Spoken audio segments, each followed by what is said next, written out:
I got interrupted on the last one. So this is a Luma Piccolata. There's a couple of little pomegranates under here. There's 1, 2,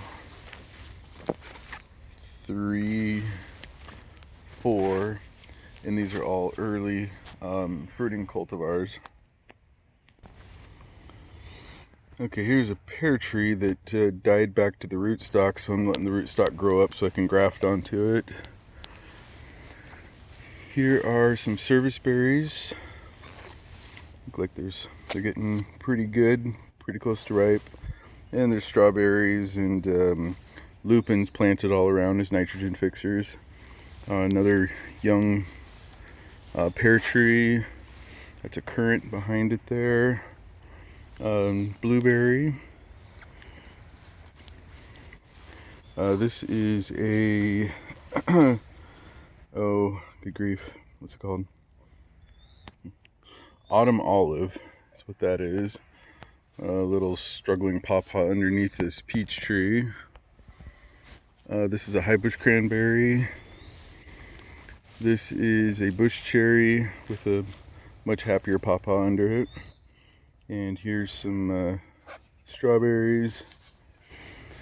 Here's a gumi that is just insane. This thing practically lays on the ground and has very large fruit too. The fruit is not like a lot of the cultivars. I just bought it as, I think it was called Big Fruit, is all they had it labeled as at the nursery. And I put my hand in here so you can kind of see how big they are. These are not little tiny fruits like you get on some of the gummies. Give you pretty small fruits. I've got other ones that just don't really give you a big fruit, but they give you lots and they're pretty good size. Okay, over here is a fig tree with another pawpaw that's not super happy, and they're probably growing too close to that wood. I'm sure it's decaying in the ground and tying up nitrogen, but figure why not just try it. Here's a blueberry. This guy is a Chilean wintergreen. Got several of them. There's a little young mulberry that I planted. Back here we've got gooseberries. That's a gooseberry. Blackberry that's young. There's a grapevine being trained back there. Here's another blueberry, or blackberry, triple crown. And this is a gooseberry. This guy is a native huckleberry, the Vaccinium ovatum huckleberry. Another little blueberry underplanted. Another Chilean wintergreen. And another that's a black cap raspberry. And this is pretty heavy shade back here, so this stuff doesn't look great. Here is another gooseberry and several raspberries, and then this goes back over towards the bees again. So we'll head back over this way. Hope I don't make everybody dizzy.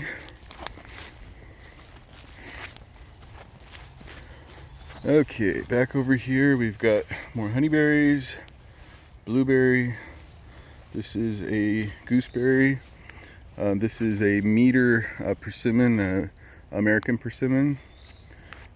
Another Chilean wintergreen, which these guys are pretty crazy because these fruits that are on here have been here since last July, and this is almost July. And so from the end of July till now, these fruits that are on here are almost a year old, and it's getting ready to flower and fruit again. So the fruits just hang year round here, and I'm in the Pacific Northwest near Seattle. And let's see, another apple tree here. This is a currant that I don't really know why it never performs very well. It's kind of old, but again, it's kind of shaded here, so, but it's a crandall currant. And this is a blueberry. Go around here, another experimental pomegranate. We've got another honeyberry, blackberry, big blackberry there. This is an yostaberry, Orris 8 yostaberry. Here is a plum tree, and this guy is a, oh, I can't remember the name, but just trust me, it's a cool plum tree. Here is a mulberry. This is young mulberry, and you can see I've got things planted really close together, and you know, I'm either going to be thinning in the future or just kind of containing the growth, but I don't mind if I want this area to go pretty dense. And here we've got a row of raspberries, and I've got some kiwis started on the other side there, so it's going to be half raspberries, half kiwi. And let's see, this is a persimmon, a astringent persimmon. I think it's Saijo with a blueberry underneath. Another bush cherry. This is a peach, or actually a nectarine, that got really bad peach leaf curl, so I'm gonna have to change my spraying schedule on it. I just spray with copper fungicide, but a friend of mine named Ram, he recommended a sticker spreader extender, and I'll have to get the name and put it on a video sometime. Here's the fuzzy kiwi and hardy kiwi, and it's going to be kind of a tangled mess because they're all going to be sharing the space, but that's kind of part of my concept, is to just see what does best and let those things survive. Here's another bush cherry, and this is an aronia here. This is a quite old kiwi that I've just been head pruning, so every time I walk by it, anything that sticks out, I pinch it off. I grew this from seed, and just curious to see if when it flowers, if it's male or female, and if it gives good fruit, or if it ends up being a pollinator for my other hardy kiwis. This is a pluary. I think it's sugar twist pluary, and this is the first year it's going to fruit. Let's see if I can find some fruit here to show. Somewhere in here. Not many. I think there's 4, but that's proof. They really are in there. And a quick shot at the chicken coop. It's a 10 by 10 chicken coop that is split inside, so the back half is storage and front half is coop. And this is a little mini coop that we call it the Mini Cooper, and it's going to be used for when chickens go broody to raise chicks in. And let's see, over here, let's see, I think I missed these. This is another peach tree, and this is another aronia. This is a plum. It's yellow egg plum. And this guy here is a Asian pear, and this is 20th century.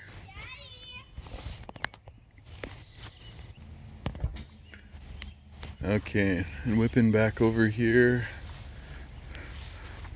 let's see, we've got, here's my daughter's little garden. She loves growing beets and radishes, and she's got a little blueberry in there that's covered by this calendula, I think it's called. And there's some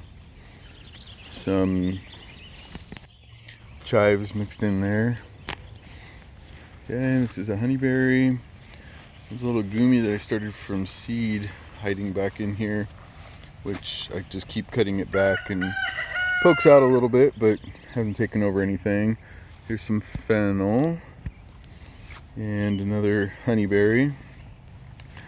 I'm probably way too close on these, but let's see, there's a currant there. This is a blueberry. This is a raspberry, and this is a strawberry or raspberry shortcake. Here's a newly planted blueberry tree, and the raspberries are swallowing up a couple of blueberries. There's one, and here's another one.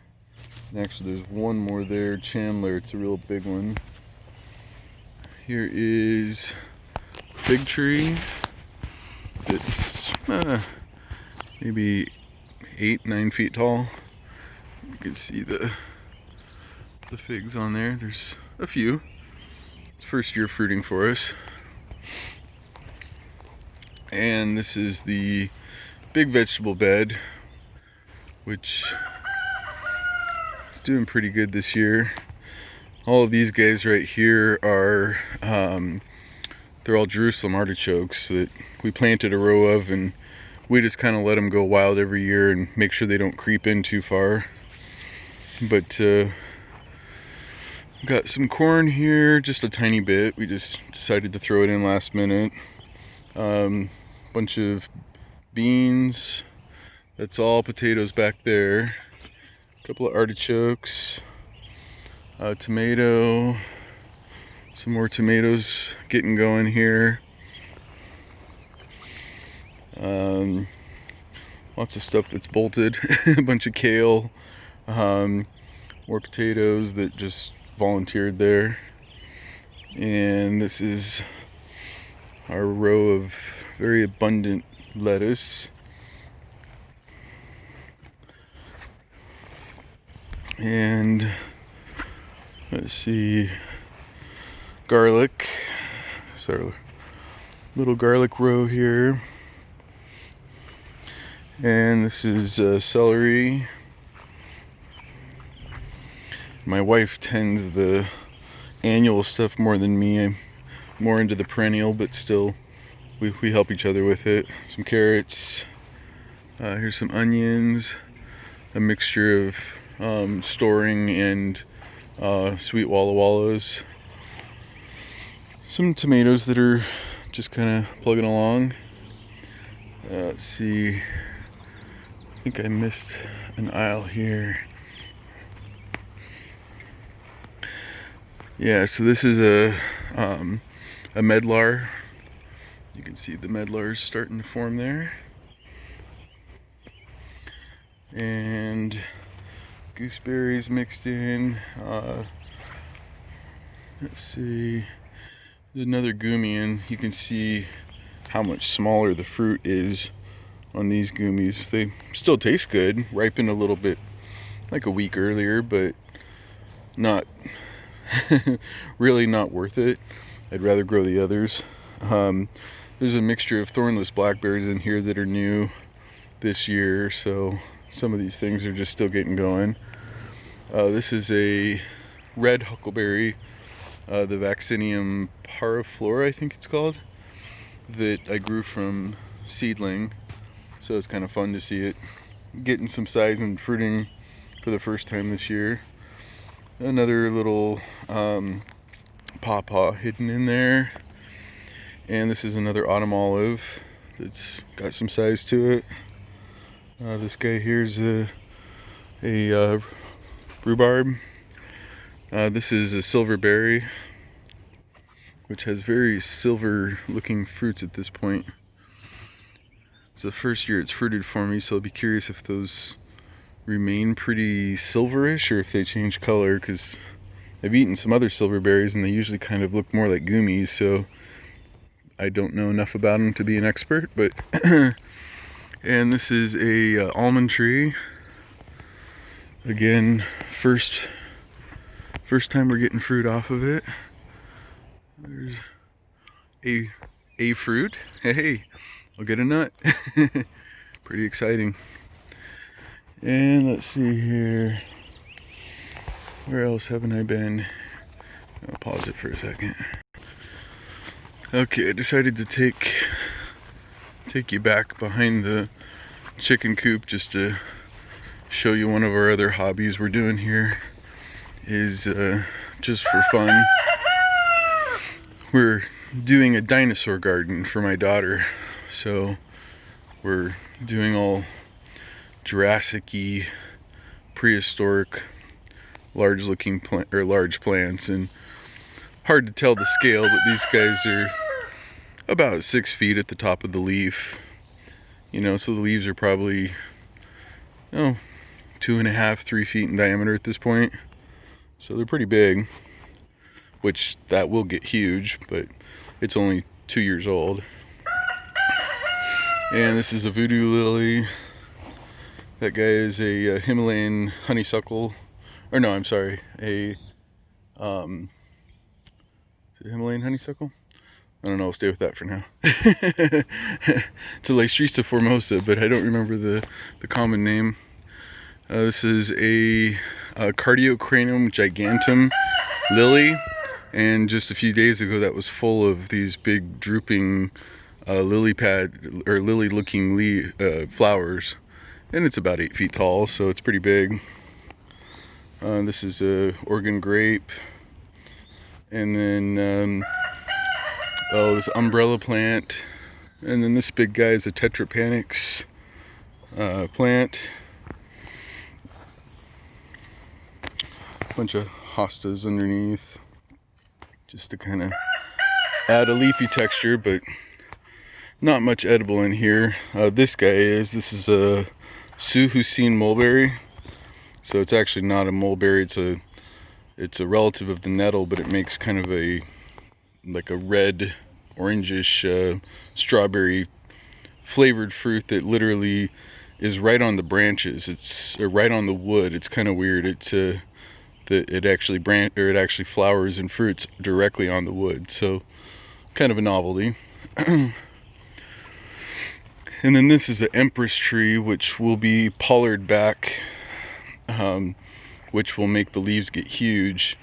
So you got to grow it out a year or two to get it established, and then once it's going, you cut it back just above soil line, and every year it'll send back these giant leaves. Instead of these that are maybe 8 inches in diameter, they can get up to like 3 feet in diameter, so that should look pretty cool.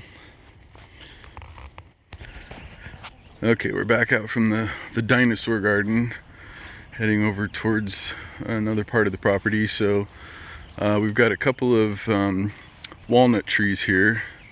So there's one walnut, and another one of my daughter's little gardens. This is her garden that she has between her playhouses. So we've got a couple of playhouses, so she's got a little city going.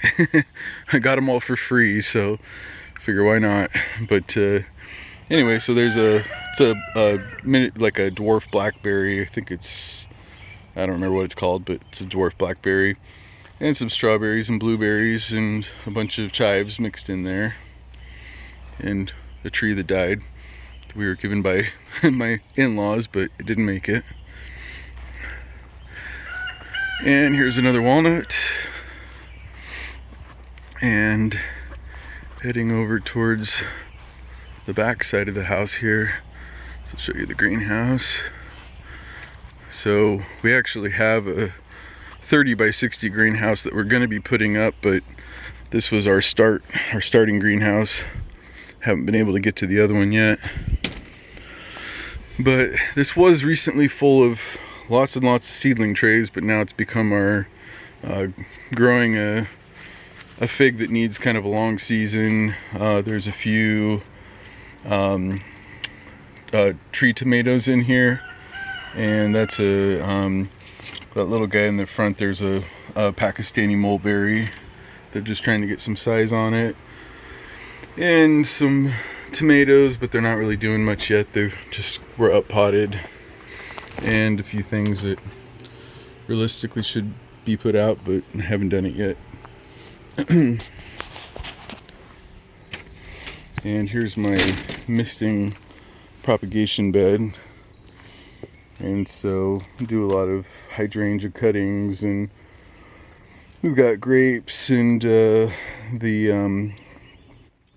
Lystrisa formosa that I couldn't remember the common name for. I think it's, what is it? Is it Himalayan honeysuckle? I don't know, I'll go with that.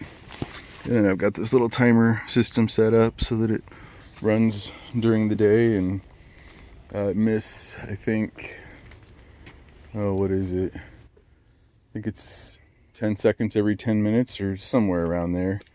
And some of these were done as hardwood cutting, so you really wouldn't have to do that, but I just found it, for some reason, kind of stabilizes them a little bit better. I get a little bit more success doing it. So, and then I do some softwood cuttings too.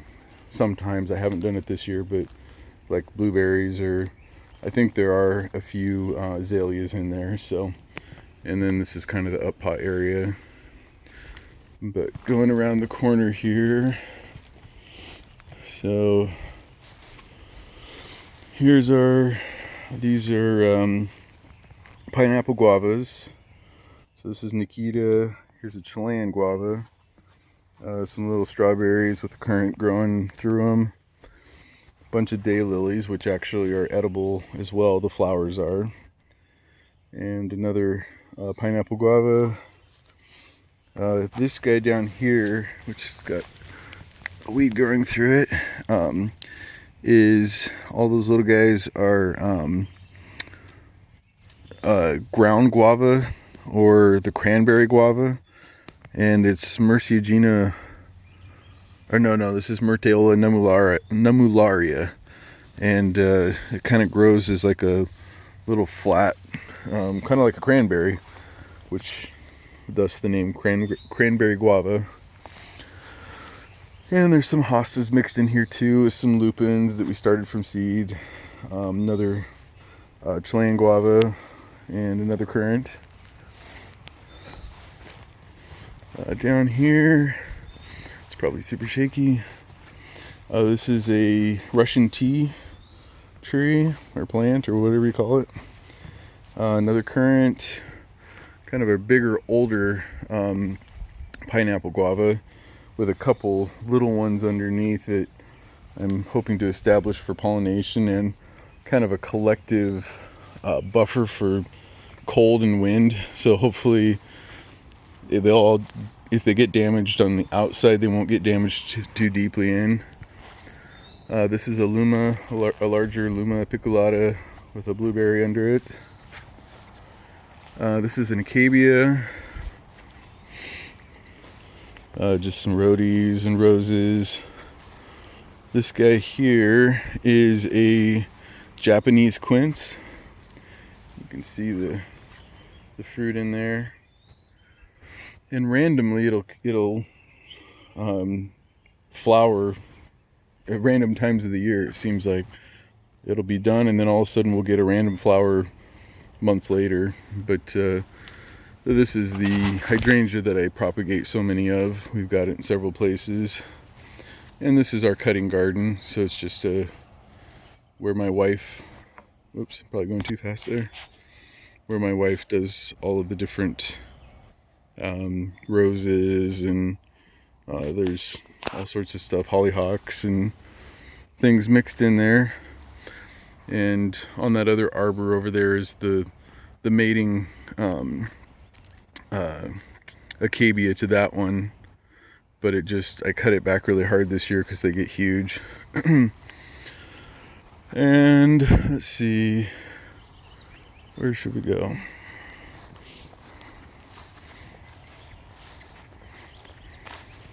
I don't know if I'm gonna edit this because I'm lazy, but I apologize if it's psycho. Here's another rose, more roses. Rose that we transplanted from my parents' place. We'll see if it lives. Little maple tree. Those are crocosmia. I don't know, something like that. With some hosta, just random stuff that we're filling some space with. Here's a larger Oregon grape. It's got some fruit on it down here. And it's funny, they are sour, but I think they have a good flavor though. So they're sour, but they're good.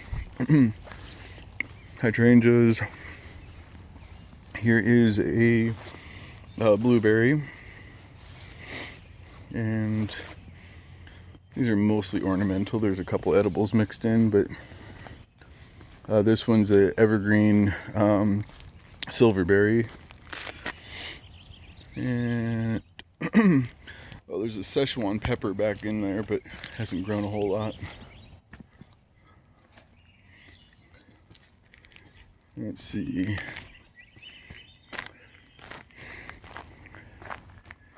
And this is kind of an ugly bed that we're trying to do something with, but it's in need of some work.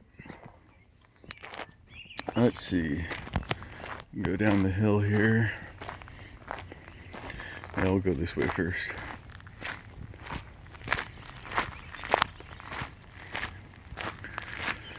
Okay, this is a dogwood, just a red flower or pink flowering dogwood. Here's a red currant. This is a strawberry tree. Rose. These are those hydrangeas that I propagate. We've got a whole row of them here.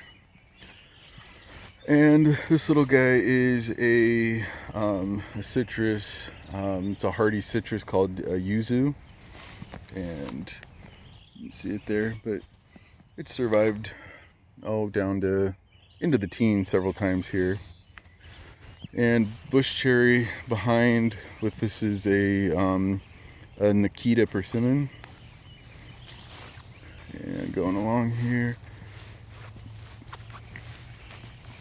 And this is another dogwood. It's a edible dogwood. Well, they're all edible, but this is a one that is actually bred for the fruit, and it's called Big Apple, and it's a Cornus cosa that makes an edible fruit. And behind it is a yellow horn tree.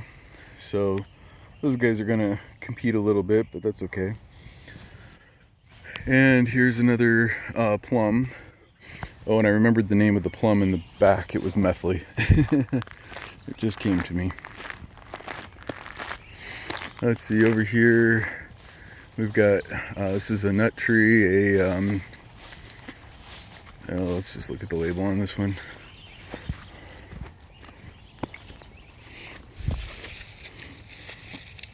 There it is, a filbert. So 2 filberts. This is a baby Shapova. And if we go along the driveway here, some apples. Ooh, there's a pothole there. Apples. It's just a little cherry tree, or actually plum tree that hasn't done anything yet. And some of these look happy and some of them look unhappy, but this one was just planted. This is a Dapple Dandy Pluot. And I've underplanted with some smaller variety Petite Negra figs, so they should stay small-ish, but so I'll let these be an overstory and those be an understory. And see, this is an Italian prune. And this is a Chi, or Che, however you say it, with another one of the understory figs. And this guy's a Shiro plum, and just a little ornamental area. There's a bunch of stumps that have been removed, and I'm just trying to figure out what I can grow where those are. So this is an experiment. A couple of blackberries. These are Loch Ness. And here's another peach leaf curl suffering. This is a spicy nectaplum. There's an elderberry. You can see some elderflowers going on that guy. And another understory fig. This guy is, what is he? Oh, it's another pluot. So the other one may have not been Dapple Dandy. Well, this one's Dapple Dandy. Okay, another elderberry. This is a mulberry. This is Illinois everbearing. and lots of experiments for grafting. So most of these have taken, but something got into these, so I started caging them. Here's a very unhappy schoolhouse plum, and I don't know, I might just try pulling all the fruit. I've pulled a bunch and keep cutting back, and it keeps looking worse, so we'll see what to do with it. And some of the things didn't take or didn't survive the winter. That's an apple tree that did. I don't remember what this is, but it's a graft that didn't take, so I'm letting the rootstock grow. Another apple tree. It's probably look amazing through these cages. And I think this is an European quince. And I don't remember what this one is.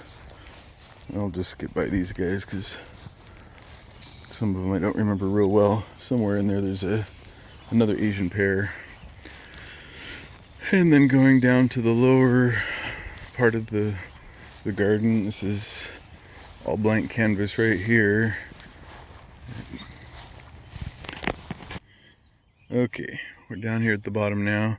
So this is a cornelian cherry. This one's called Pioneer. It has some real big fruits on it.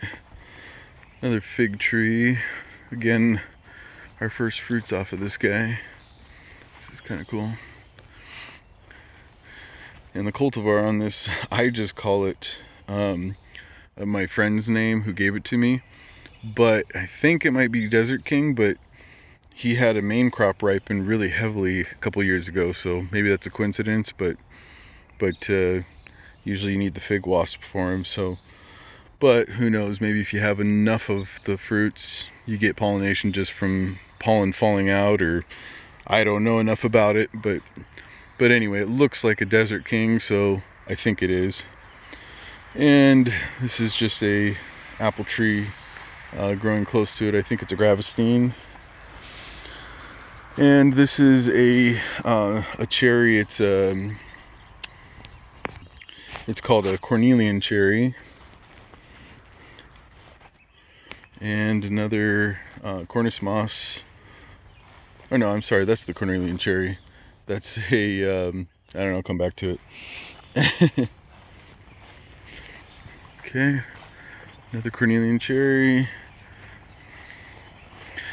And I do like the cornelian cherry fruits, but we're all kind of growing them too as kind of a yellow theme down here. We have lots of daffodils, and then these will all come up early, so lots of things that'll fruit kind of all at once early. And there's a kind of unhappy mulberry there, but it was just transplanted from and it was sitting out too long in the heat. And this is a Morris nigra, the black mulberry. You can see the birds love to sit there and poop on it. And this guy,